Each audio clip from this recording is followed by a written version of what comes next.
What's good, motherfuckers? We are back, ladies and gentlemen. Attack on Titan. Yeah, buddy. I know it has been a minute, ladies and gentlemen. It has been a minute since I've reviewed Attack on Titan. It has been a minute since it was on air. Hell, it's been a minute since I last fucking reviewed something. I think I legit took the whole. I think I might took this season and the last season off. When was the last show I was actually? Well, no. Well, not the, it hasn't been that long because after JoJo was the one show I was reviewing, but that ended up ending like a few months. I think that was actually like a month ago was when JoJo Part 5 finally finished up the dub when that was at airing. And yeah, man, and I've been like kind of off. It was, I'm not gonna lie, it was nice having Sundays off and not having to really record anything throughout the week when it came to reviews. But hey, whenever it's Attack on Titan or Hiroaka, I will come. Y'all know me. Y'all know I fucks with this show hardcore.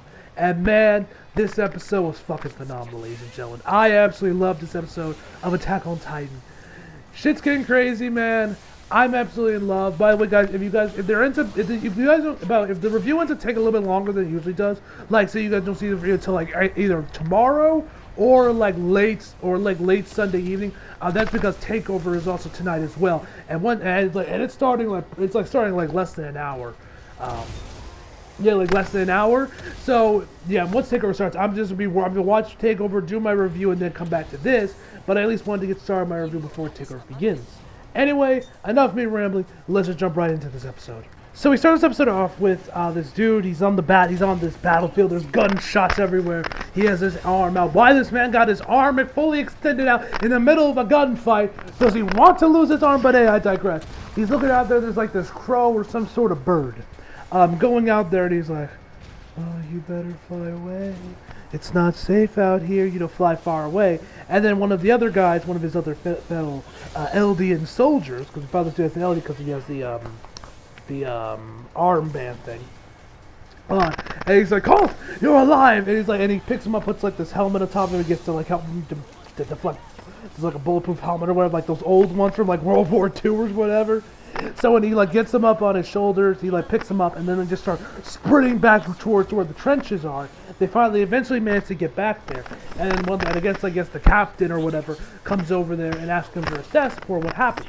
So basically, they find out the Eldian fort or the Eldian or the Eldian Vanguard, it was called, got bombed and not that many survived. And then he asks about the trenches. He's like, "Fam, you can't be serious about us like digging any farther than that. Have you?"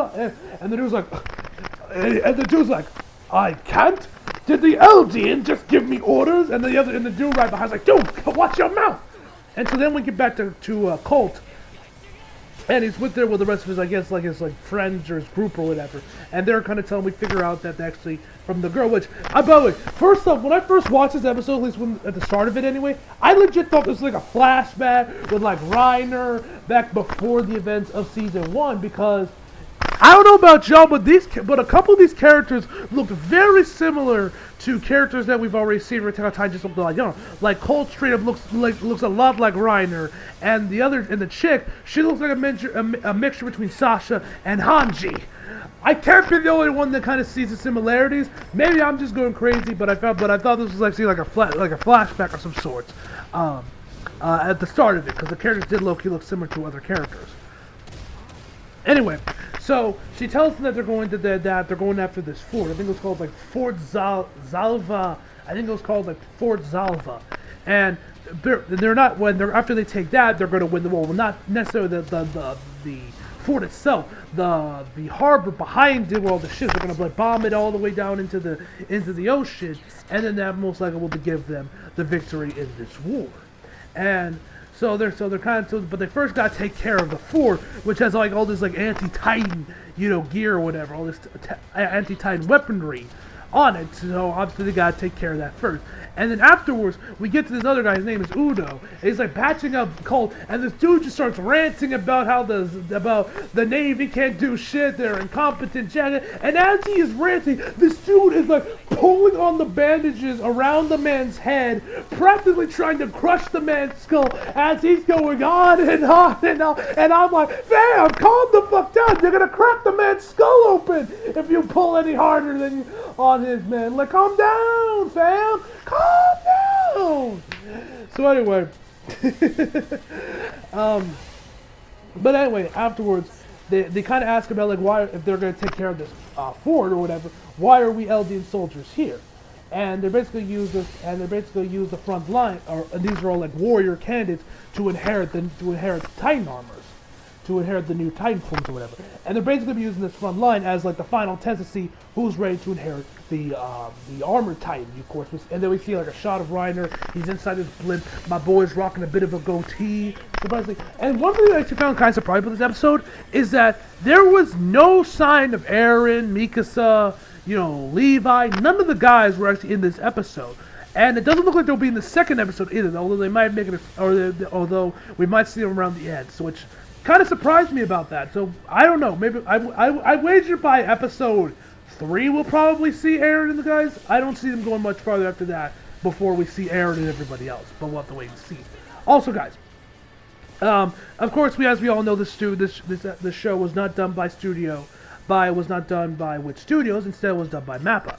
I got to give huge props back because really, if you went into the show and you didn't know that they switched studios from Wit Studios to Mappa, you really wouldn't have noticed difference. Like the art style and the art look. There are slight differences I noticed. Like I would say the Wit Studios seasons 1 through 3 looked a bit sharper. Like the faces looked a lot more cleaner, more pristine. I guess I don't know. It's like maybe a bit more details the right word. I don't know. Either way, there's slight differences, but realistically, you don't really notice a difference. It's not like One Punch Man where you could really tell there was a difference. Not super much that the art style looked about the same, but you could tell there was a difference between the two studios. The difference is like non-existent almost. So, props over to the people over at Mappa for that. And then we finally get to the OP, which has been a little bit of a divisive topic, apparently. Now, me personally, first off, I love it visually. The visuals we got through also with like the different colors of smoke and everything looks fantastic. I think it really, and the song itself, I also really did. Now, is it as good as some of that Link Horizon goodness? Like, no, like Link Horizon's Link Horizon. That is Attack on Titan. When you think Attack on Titan, you think Link Horizon. Now, I wouldn't say it's as good as some of the previous OPs, but it fits. But I would say for like this early 19th century World War I type aesthetic and tone that the show looks like it's going to be going for, I think it really fits. And like I said, visually speaking, I fucking love it. The ED one is another thing, which we'll talk about that when we get there. But anyway, so the guys are talking. So we start back with the Falco and these other kids that are these successors that are going to work or that are going to become the successors of these Titans. And, Gabby, who we find out who is a little probably too confident because she is like always stroking it like, oh, I am better than all of you. And she doesn't seem to be coming off like, oh, I am better than you, like in an MJF way. She's more like, I don't know, but I don't know how to describe it. She's confident in her ability, maybe a little too much, but it doesn't seem like she's actively like shitting on her friends, like, oh, y'all are nothing to me, But I was like, about throughout this whole episode, I'm like, damn, this woman loves to stroke her own dick. So anyway, they're kind of going off, and she's saying that that she'll be the successor for the Armored Titan or whatever, and then that like, and the other guys are kind of like agree with her, cause like, oh, you're great, but because of your grades, and she says it's not about grades, because she promises to like to save all the Eldians from internment, and like show that we're all the rest of us still here are good Eldians, and whatever. All that shit, and you see those eyes. Attack on Titan, even with a different studio, they still managed to get the eyes right. You guys know if there's one thing Attack on Titan is good at, it's the eyes. Never has an anime been more visual has done a better job of showing emotion, expressing emotion through someone's eyes more than Attack on Titan. Y'all have seen this shit firsthand throughout the other seasons. How much the eyes of Attack on Titan can tell a story. So anyway, we then see her. She has like a bunch of these grenades, and she's like bagging them all together. She's kind of working on that, and and they're kind of asking her what's going on, what she's doing this, and what she's doing.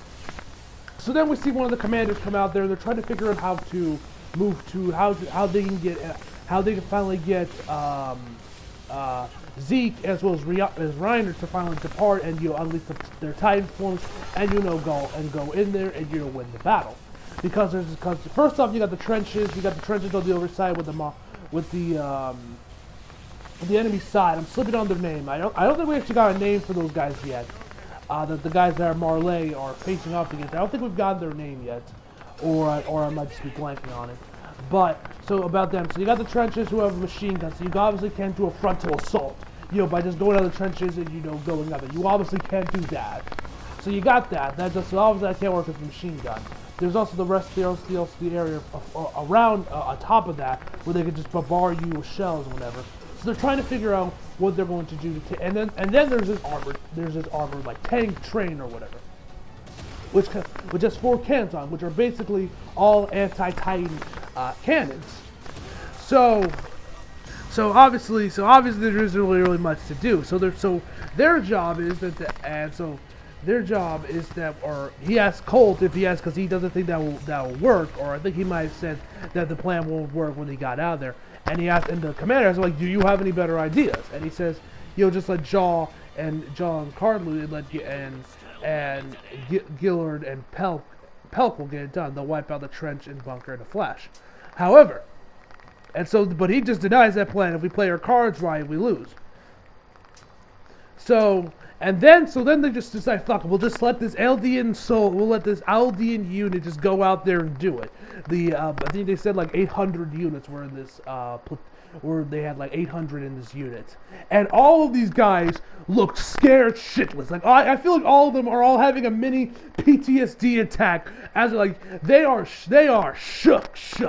Most of these guys are shaken up, shook. They haven't shit themselves, they probably have.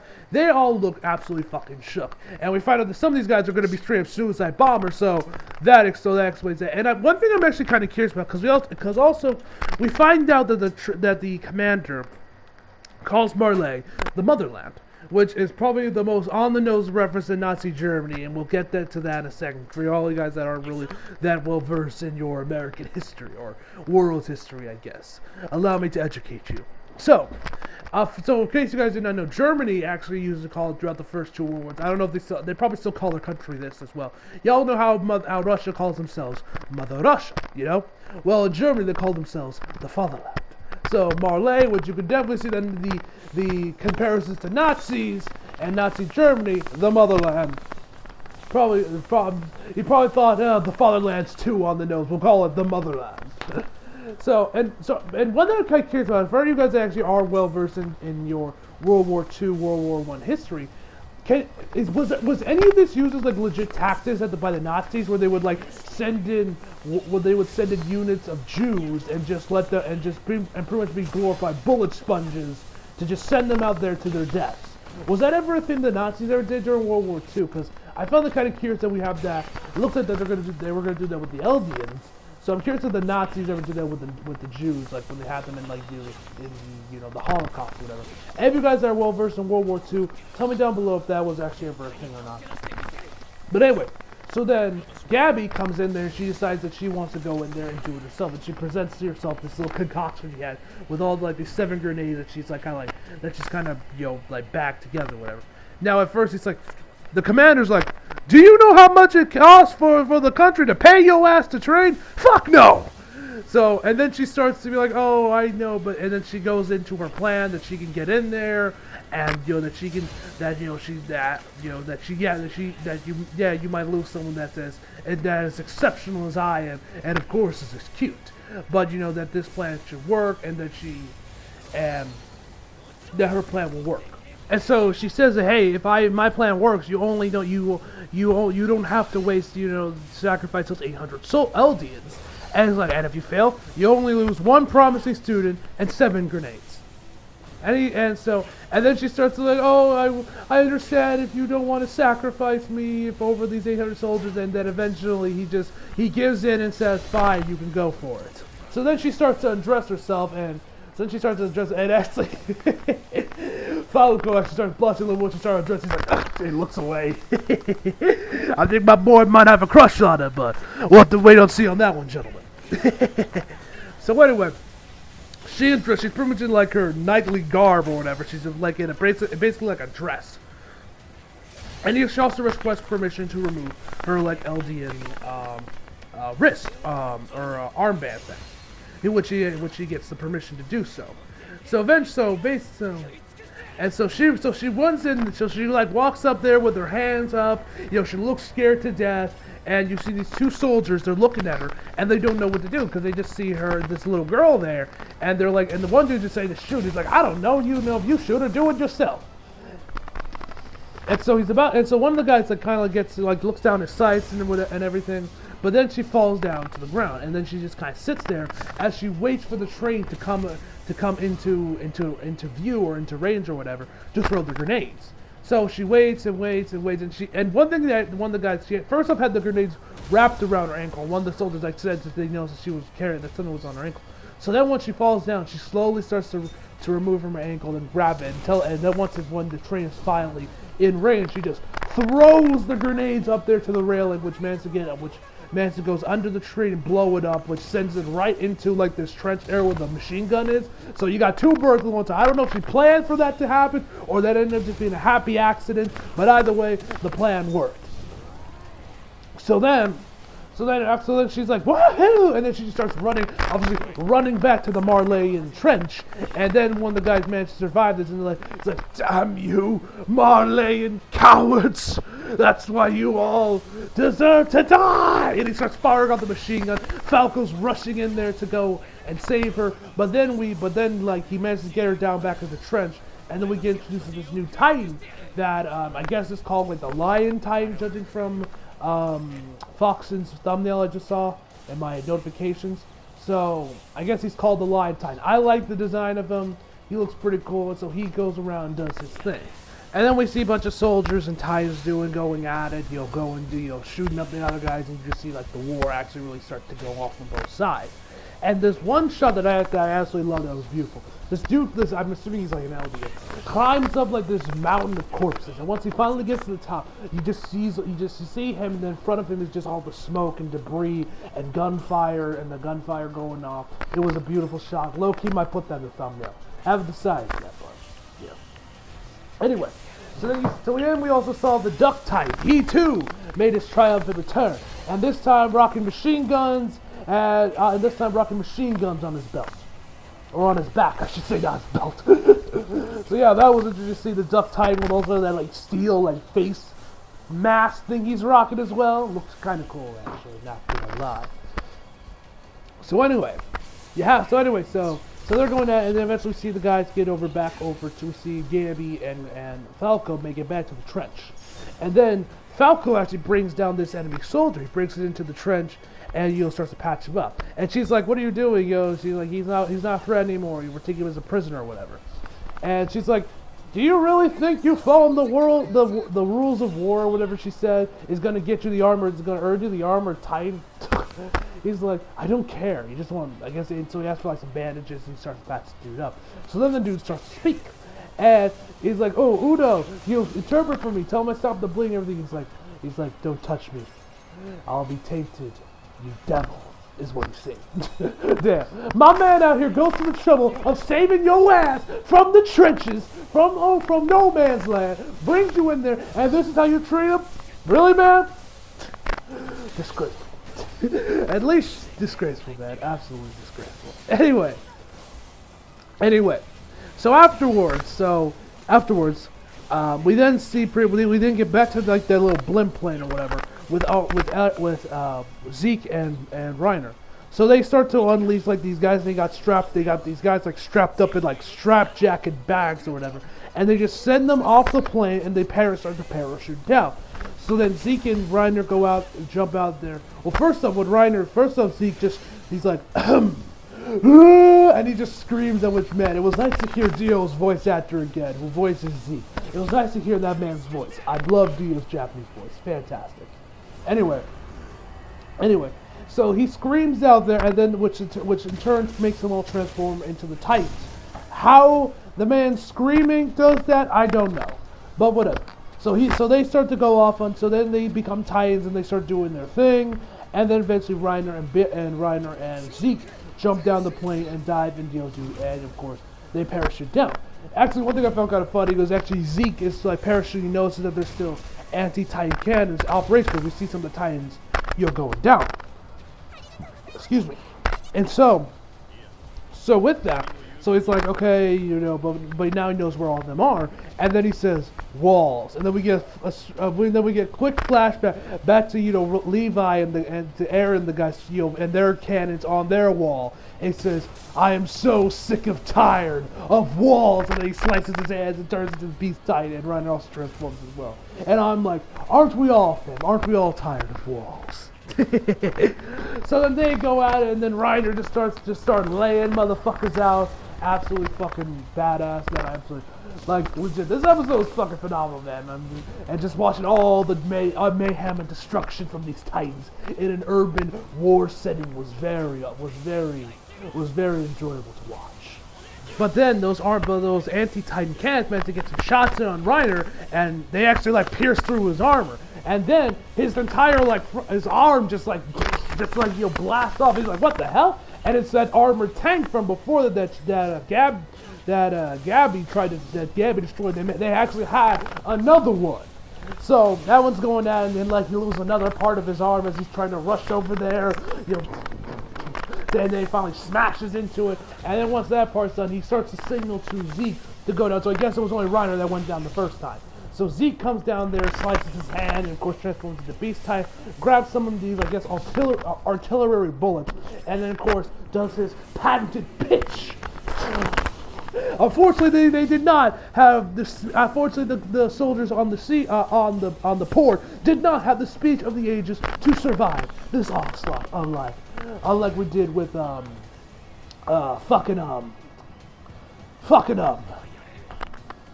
Shit, why am I blanking on the man's name? I'm legit blanking on the man's name. The commander of the of the force, whatever. Why am I slipping on the man's name? Legit, why am I slipping on the man's name? This never happens. Erwin, there we go, Erwin. Jesus, I don't know why I was slipping on his name so much. They did not have Erwin deliver a godlike speech to make them survive. They did not have that speech. So anyway, he fires off the extended bullets, and then actually, out of a surprise, I guess he was shot, they fired back, or maybe these were more anti-Titan rounds. But then Reiner comes in there and takes the assault, and takes the onslaught himself. And it looks like he might have actually died. But anyway, Zeke finishes off the rest of the boats, and of course, Marleyan wins the war, and I think they called themselves the Middle East Allied Forces or whatever they're called, or they were called the Allied Forces, and then they signed a peace treaty and they won the war. So of course then the ED starts to play, and we find out that it looks like was like Reiner might have actually died when he took those bullets for Zeke. And we get some narration saying that that Marleyan has learned that the era of Titan domination has ended, and that they need to find the fighting Titan as soon as possible. So then the ED starts to play, and I fucking love the ED, man. The song is fucking fantastic. The ED itself is made. We'll get to that in a second. Then we go back to Marley, I guess, and one of the guys is reading the newspaper, and they find out that they managed to take down the fort, and then they have won the war. So everyone's celebrating. Now, we then get this one shot of this guy buying a newspaper, looking at it. Now, the dude has a bit of a stubble going on. I'm curious, is that Kenny who's still alive? Because I don't remember anyone else in Attack on Titan having that kind of stubble. I might be misremembering, but I don't know. I guess we'll find out in the coming weeks whether or not that actually is Kenny, or that was just nothing. Manga readers, keep your mouth shut. I don't want to know. So, yeah, man, that's when the episode ends. Then we get the ED, which I absolutely fucking love. I love visually. Once again, this was spectacular. Like when you start off, and you have Falco, when you have like the war project onto him, which is behind a wall. Like, oh my god, it was fucking amazing, man. I loved it. I'm a sucker for for shit like that. I love that shit. And yeah, man. Then we get the next episode preview, which looks like the guys are just celebrating. And yeah, man, so no sign of Aaron at all this episode. It doesn't look like we're going to get him in the next episode. But, yeah, like I said at the start, I think we're probably the way it'll probably be like, I think we'll be like episode 3, maybe around the end of episode 2, so we'll finally see Aaron and the boys. But anyway, this episode was fucking fantastic, ladies and gentlemen. I absolutely love this episode. I'm so hyped that Attack on Titan is back. I'm very curious to see the conclusion of this story. And yeah, man, overall, I'm going to give this episode a 9.5 out of 10, guys. So hope y'all enjoyed the video. Leave a like if you did, subscribe if you're new. Follow me on Instagram, Twitter, for like the description box below. And as always, come back for more.